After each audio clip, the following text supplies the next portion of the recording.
In the Gospel of Matthew chapter 23, we hear some of the strongest words Jesus ever spoke.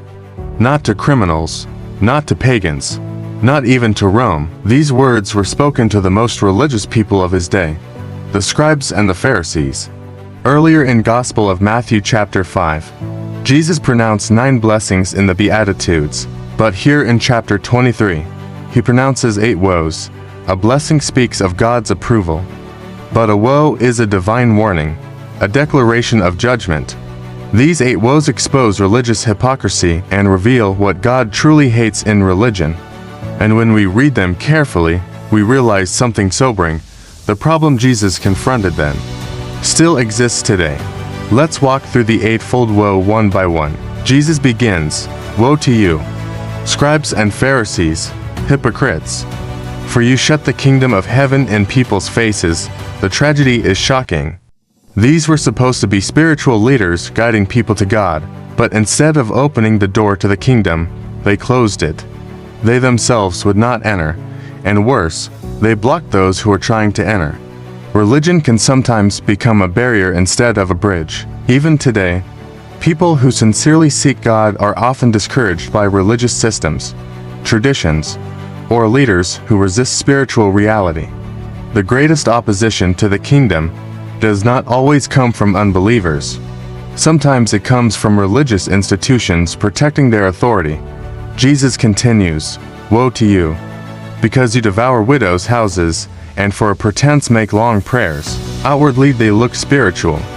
They prayed long public prayers, they appeared devout and holy, but behind the scenes, they were taking advantage of the most vulnerable people, widows. This is religious hypocrisy at its worst, using spiritual authority to gain money, power, or influence. God sees beyond religious performance. He sees motives. Jesus then says, "You travel over sea and land to make a single convert, and when he becomes one, you make him twice as much a son of hell as yourselves." The Pharisees were passionate evangelists. They traveled far and wide to convert people. But the problem was what they were converting them into. Instead of bringing people into genuine life with God, they were reproducing their own hypocrisy. The result?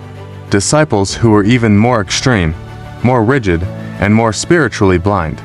A disciple often becomes a magnified version of his teacher. If the teacher is blind, the student becomes even blinder. Jesus now calls them blind guides.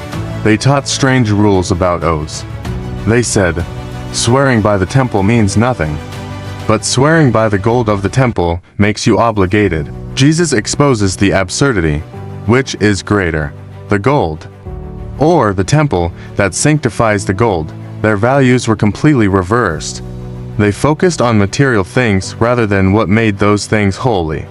Jesus explains an important principle here, positional sanctification. For example, gold in the marketplace is common, but when placed in the temple, it becomes set apart for God. Its position changes, even though its nature remains the same. The Pharisees could not see these spiritual realities. They were leaders, but spiritually blind. Jesus continues, "Woe to you, for you tithe mint, dill, and cumin, but have neglected the weightier matters of the law." They were extremely precise about tiny details. They carefully measured their herbs to give exactly 10%. But they ignored the most important things: justice, mercy, faithfulness. Jesus gives a powerful illustration.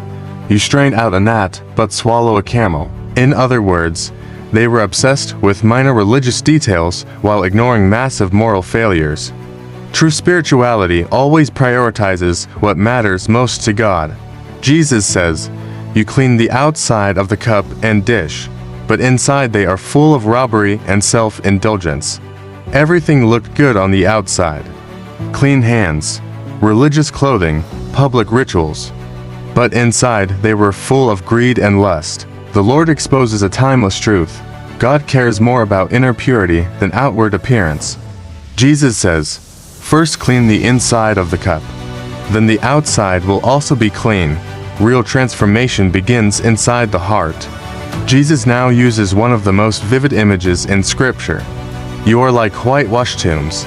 In ancient times, Tombs were painted white, so travelers could easily see them and avoid ritual defilement. From the outside, they looked beautiful, but inside they were filled with death and decay. Jesus says the Pharisees were exactly like that. Outwardly they appeared righteous, but inwardly they were filled with hypocrisy, lawlessness, spiritual death. Religion can polish the exterior while leaving the heart untouched, but God always looks within. Finally, Jesus says, "You build the tombs of the prophets and decorate the graves of the righteous." The Pharisees honored the prophets of the past. They built monuments for them, they celebrated them. But Jesus reveals the irony. Those same religious leaders were the descendants of the people who murdered those prophets, and soon they would do the same thing again. They would reject the very one sent from God. They would persecute his apostles, and they would prove that they truly belonged to the same line of persecutors. Jesus calls them serpents, brood of vipers.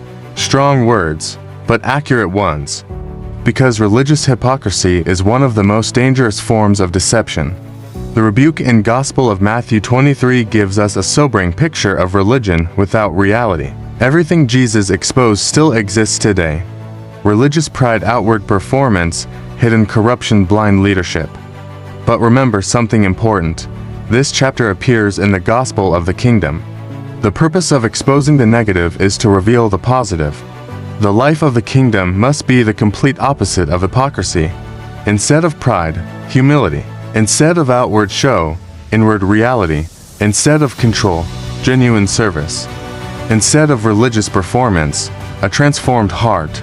So, when we read these 8 woes, the right response is not to judge others.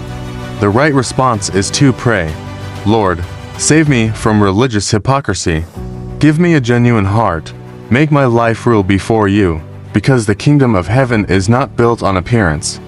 It is built on truth, humility, and a heart that truly knows God. This message is based on spiritual materials found at lsm.org.